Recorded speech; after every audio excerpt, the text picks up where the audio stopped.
যখন নিজেকে খুব একা, বিধ্বস্ত ও সবকিছু শেষ মনে হবে, জীবনে এমন সময় আসতেই পারে যখন মনে হবে সবকিছু শেষ, কিন্তু মনে রাখবেন এই মুহূর্তগুলো কেটে যাবে। নিজেকে ভালো রাখার জন্য কিছু অভ্যেস গড়ে তুলতে পারেন। ১. নিজেকে সময় দিন। কষ্ট এড়িয়ে না গিয়ে বরং অনুভব করুন, তবে এতে ডুবে থাকবেন না। সময়ের সাথে সাথে সব ঠিক হয়ে যাবে, শুধু আপনাকে সঠিক পথে চলতে হবে। জীবনটা আপনার, তাই লড়াইটাও আপনাকেই করতে হবে। ২. পছন্দের কিছু করুন। বই পড়ুন, গান শুনুন, প্রার্থনা করুন, সিনেমা দেখুন, যা আপনাকে শান্তি দেয় সেগুলো করুন। বিভিন্ন রকমের মোটিভেশনাল বই আছে যেগুলো পড়লে আপনার জীবনের সফলতা আসবেই।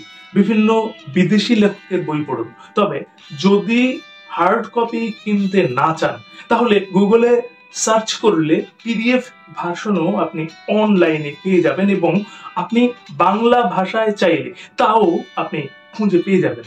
আমি এভাবে পড়ি, কিন্তু এখন তো ইন্টারনেটের ছড়াছড়ি, তাই সিনেমা হলে গিয়ে মুভি দেখার দরকার নেই।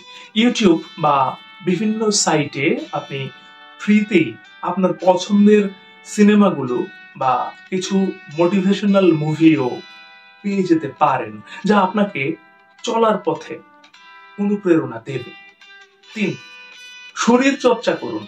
হাঁটা, দৌড়ানো বা ব্যায়াম করলে মন হালকা হয় এবং এতে করে এনার্জি বৃদ্ধি পায়। ৪. মনের কথা লিখে ফেলুন। যা অনুভব করছেন কাগজে বা মোবাইলের নোটবুকে লিখুন, মন হালকা হবে। একটা ডায়েরি ইউজ করতে পারেন, এটা খুব একটা কাজে দেবে। এতে আপনার আগামী দিনের কাজগুলো এবং প্রতিটা প্রবলেম লিখতে পারলে প্রতিটা প্রবলেমে সলিউশন গুলো আপনি পয়েন্ট করে লিখে ফেলতে পারবেন। এরপরে ৫. বিশ্বাসযোগ্য কারো সঙ্গে কথা বলুন। বন্ধু, পরিবার বা এমন কেউ যার সঙ্গে মন খুলে কথা বলতে পারেন। খুব কাছের বন্ধু নিজের পরিবারের মেম্বার হতে পারে, তবে অবশ্যই সে আপনার খুব বিশ্বস্ত কেউ হওয়া উচিত। ৬. প্রকৃতির কাছে যান। খোলা বাতাসে কিছুক্ষণ হাঁটুন, সবুজ প্রকৃতির মাঝে সময় কাটান, হারিয়ে যান।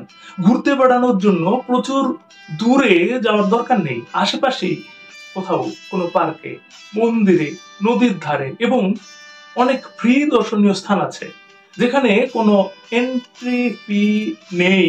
সেখানে গেলে আপনি খুব সুন্দরভাবে আপনার সময়টা কাটাতে পারবেন এবং নিজেকে নিয়ে চিন্তা ভাবনাও করতে পারবেন। ৭. নতুন কিছু শিখুন। নতুন ভাষা, কোনো স্কিল বা হবি শিখলে মনোযোগ অন্যদিকে যাবে। ফাঁকা টাইমে নিজেকে ব্যস্ত রাখার জন্য আপনার পছন্দের হবি, ড্রয়িং, গান, নাচ, ভিডিও এডিটিং বা ফটোগ্রাফি, যেটা করতে আপনার ভালো লাগে সেটা অবশ্যই করুন। এটা যদি প্রফেশনাল ভাবে করতে পারেন তাহলে তো আর কোনো কথাই নেই। আজকাল অনেকেই ব্লগার হয়ে প্রচুর টাকা কামাচ্ছে। টাকাই যদিও সব নয়, আর এগুলো শেখার জন্য বেশি কিছু করতে হবে না। ইউটিউবে অনেক ফ্রি ভিডিও পাওয়া যায় যা দেখে আপনি সহজেই শিখতে পারেন। ৮. ভালো খাবার খান। পুষ্টিকর খাবার মানসিক স্বাস্থ্য ভালো রাখতে সাহায্য করে। বেশি করে ফল খান, তবে শুধু পুষ্টিকর খাবার নয়, যে খাবারটা খেতে আপনার ভালো লাগে সেটা বিরিয়ানি, ফুচকা, চাউমিন হতে পারে। বন্ধুকে সাথে নিয়ে রেস্টুরেন্টে যান। যদি সাথে কাউকে না পান তাহলে একবার যদি নিজে থেকে একাই যাওয়ার অভ্যেস করতে পারেন তাহলে আপনার থেকে ভালো আর কেউ থাকতেই পারে না। পর্যাপ্ত ঘুমান। পর্যাপ্ত কম ঘুম একাকিত্ব ও হতাশা বাড়িয়ে দেয়, তাই পর্যাপ্ত বিশ্রাম নিন।